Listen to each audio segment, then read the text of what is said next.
جس میں وہ سفر کی ابتدا کرنے جا رہے ہیں۔ یہ خود ایک سوال ہے۔ یہاں جو کچھ بیان کیا گیا ہے وہ ہمارے اس پورے خطے کے عوام کی ایک بنیادی سہولت، پبلک ٹرانسپورٹ، اس کے حوالے سے مسائل، مشکلات اور حادثے کی صورت میں امداد کے حصول کے حوالے سے بہت سارے پہلو سامنے لاتا ہے، اور یہ منظرنامہ آج بھی اپنی نوعیت کے اعتبار سے بالکل تازہ ہے، کیونکہ ہماری صورتحال میں کہاں تبدیلی ہوئی ہے۔ اس کے بعد ٹرین کے سفر میں ان کو عظیم الشان توند والے سردار جی سے لے کر وہ لوگ بھی ملتے ہیں جو ایک عمر کے بعد اپنے پیاروں سے ملنے جا رہے ہیں، اور خود ہیرو صاحب اپنی ننیال ددیال والوں کو پہلی اور اب تک شاید آخری مرتبہ دیکھنے جا رہے ہیں، کیونکہ خود فرماتے ہیں کہ ان میں سے بہت سے بزرگ اب اللہ کو پیارے ہو چکے ہیں۔ چنانچہ کتاب کے اختتامی ابواب میں جب وہ واپسی کے لیے پابا رکاب ہیں، بزرگ خواتین کو دیکھ دیکھ کر آنسو بہاتی ہیں کہ اپنی بٹیا کی نشانی آخری مرتبہ دیکھ لو۔ اب اگر ہمارے ہیرو صاحب دوبارہ ادھر گئے تو شاید یہ باتیں اور یادیں پھر زندہ ہو جائیں، کیونکہ یہ ایک ایسا سچ ہے جو اب تبدیل نہیں ہو سکتا۔ ویسے بھی سچ کب تبدیل ہوتا ہے؟ اوپر ہم نے کتاب کی ڈیوڑی کا ذکر کیا ہے۔ فلیٹ سسٹم میں پیدا ہونے والی اور پرورش پانے والی نسل کو اس لفظ کا مطلب بھی معلوم نہیں، کیونکہ اس نے صرف بالکونیاں، گیلریاں اور ہدیریاں دیکھی ہیں۔ چنانچہ ہمارے فاضل سفر نامہ نگار آگے چل کر ڈیوڑی کا ایک ایسا مکمل تعارف کروا رہے ہیں جو غالباً اس حوالے سے پہلی مثال ہے، اور اس قسم کی مثالوں کی ضرورت موجودہ حالات کے پس منظر میں اور بھی بڑھ جاتی ہے، ورنہ یہ لفظ ہی نہیں، ایسے لاتعداد الفاظ ہماری نئی نسلوں کے علم میں بھی نہیں آ سکیں گے اور تاریخ کی گرد میں گم ہو جائیں گے۔ اس اعتبار سے دیکھا جائے تو فاضل سفر نامہ نگار نے نہ صرف اس لفظ کو متعارف ہی نہیں کروایا، بلکہ ایک گم گشتہ اور تقریباً فراموش کردہ تہذیب کا پورا منظر کھول دیا ہے، اور ہمارے سامنے بالخصوص نئی نسل کے سامنے اس کا پورا پھاٹک کھول کر دکھا دیا ہے کہ یہ دیکھو کہ یہ ڈیوڑی ہے۔ اس اعتبار سے ان کا یہ تعارف در حقیقت ہماری زبان اور تہذیب فراموش کردہ کی بھی وہ ڈیوڑی ہے جس کو آگے مزید وسعت دینے کی ضرورت ہے۔ یہ کام چاہے جو بھی کرے، آئندہ جس بھی موضوع پر جو بھی کتاب لکھی جائے اس میں زیادہ نہیں تو چند ایسے الفاظ کا اسی اسلوب میں تعارف کروا دیا جائے تو ہمارا علم و ادب اور تہذیب و ثقافت کا بہت بڑا ذخیرہ محفوظ بھی ہو جائے گا، اور آئندہ کے لیے ایک روایت بھی قائم ہو جائے گی، اور ہماری نئی نسل کا رشتہ اس علم ذخیرے اور تہذیبی اثاثے سے بھی قائم ہو جائے گا۔ سفر نامہ نگار نے یہ بالکل چھوٹا سا لیکن اہم ترین اور بنیادی قدم اٹھا کر اس محل کی تعمیر کی پہلی اینٹ بلکہ سنگ بنیاد رکھ دیا ہے۔ اس کو مکمل کرنا اب ہماری زبان اور ثقافت سے دلچسپی رکھنے والے ہر فرد کا فریضہ ہے۔ عتیق صدیقی ڈیوڑی کے تعارف کو معمولی بات نہ سمجھا جائے، کیونکہ ہر بڑے کام کی ابتدا بہت چھوٹی سی ہوتی ہے۔ آگے چل کر جو کردار ملتے ہیں وہ آپ کو ہر باب کھولنے پر ملیں گے، اور اب ان ابواب کا معاملہ سمجھنے کے لیے پہلے آپ کی توجہ داستان امیر حمزہ اور طلسم ہوشربا کی طرف مبذول کروائی جاتی ہے۔ علی بابا، الف لیلہ اور کلیلہ کی کہانیاں اگر آپ نے پڑھی ہیں تو یہ سفر نامہ ان سب کی کوئی نہ کوئی جھلک ضرور پیش کرتا ہے۔ طلسم ہوشربا میں طلسم ہزار مشکل کا ذکر بھی ملتا ہے۔ آپ اس کتاب کو صرف طلسم ہزار مشکل بھی سمجھ لیں تو جو بھی باب کھولیں گے وہ آپ کو مزید کئی پہلوؤں سے روشناس کروائے گا، چاہے یہ گومتی اور باغ کی سیر کا ذکر ہو یا گاندھی جی کے تیجے جیسے قہقہ بار باب کی بابت۔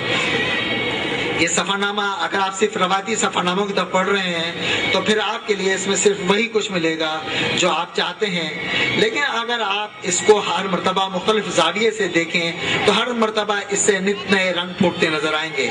یہ تو آپ کے دیکھنے پر ہے کہ آپ اس سفر نامے کو کس طرح دیکھتے ہیں۔ آپ چاہیں گے تو آپ کو اس کا ہر باب اور ہر باب کا ہر بیان آپ کو ایک نئی دنیا میں لے جا سکتا ہے۔ اوپر ابتدا میں جو لکھا گیا ہے وہ اسی سبب سے ہے۔ جب آپ گومتی کی طرف جائیں گے تو وہ صرف ایک دریا نہیں ہوگا جہاں سفر نامہ نگار آپ کو لے جا رہے ہیں، بلکہ وہ آپ کو اس عہد کی بھی سیر کروائیں گے جب یہاں ہمارے بزرگوں کی حکمرانی تھی، اور ایسے کئی گومتی ان کے زیر نگی خطے میں رواں دواں تھے، اور یہ گومتی ان کا صرف ایک نمائندہ دریا ہے اور آپ کو ماضی سے حال اور مستقبل تک کئی زاویے دکھا سکتا ہے۔ سفر نامہ نگار آپ کو دراصل اسی مقصد سے لے جا رہے ہیں۔ اے آب رود گنگا والا قصہ یہاں بھی سمجھ لیجئے، ماضی کے بہت سے دریچے کھل جائیں گے۔ اوپر کہا گیا ہے کہ داستان امیر حمزہ، طلسم ہوشربا، علی بابا، الف لیلہ جیسی کئی کہانیاں بھی اپنے اندر سمیٹے ہوئے ہیں۔ طلسم ہزار مشکل کے زاویے سے اس پوری کتاب کو دیکھ سکتے ہیں۔ اس کا جو باب آپ کھولیں گے اس میں ایک نیا طلسم آپ کو نظر آ سکتا ہے۔ داستان امیر حمزہ اور تسم ہوشربا کے بارے میں جو شکایت ملتی ہے کہ اس میں چند واقعات کے سوا باقی سب عیاریاں، لڑائیاں، مار کے سب ایک جیسے ہیں۔ عمرہ